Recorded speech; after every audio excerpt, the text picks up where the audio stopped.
Hello students, today we are going to talk about the stages of listening. Basically there are four stages of listening: pre-listening, while listening, post-listening and follow-up. In some of the books or by some of the writers you will only find three stages, that is pre-listening, while listening and post-listening.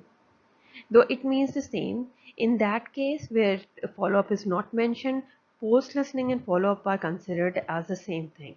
Okay, but I have divided here into two types, that is post-listening and follow-up, so that things can be more clear and the stages can be more easily understood. Let's discuss some of the pre-listening activities. Basically, pre-listening can be done for 3 to 5 minutes before they actually listen to the text. And in these 3 to 5 minutes, depending on the activity, length of the activity, one or two activities can be included. The main purpose is to activate the schema and to make the students active for listening.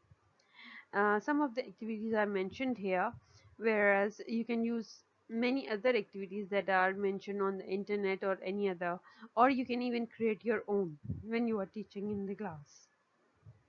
The first activity that is mentioned here is the text type. You can show the title of the text to the students, and you can ask them about the type of the text that they are going to listen, means whether the text is narrative or descriptive or story type.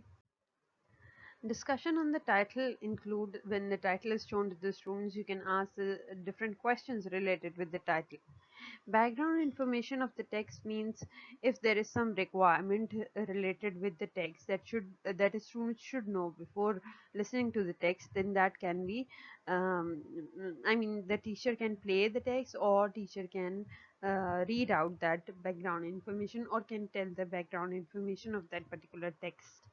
Like sometimes the introduction to of the author is necessary sometimes, but I would prefer not to include this activity because this will become more passive. And basically we have to make the students active, their minds active. In order to make their mind active, we need to have some speaking activity or some activity based. Not if they are just listening in the pre-listening activity, then it will become more passive. Guessing theme, you can show when you have shown the title, then you can ask them to guess the theme as well, and then you can have discussion over the theme as well, whether you are in favor of this theme or not, and how can you fulfill that theme, so on. Discussion on pics related with the text, you can show some pictures related with the text, and then you can ask them, how what do you think is this text about. Story creation with the help of the keywords means you can give the main important keywords to the students, and then you can ask the students to write a story on that particular topic, and that should be around for 3 to 5 minutes, not more than that.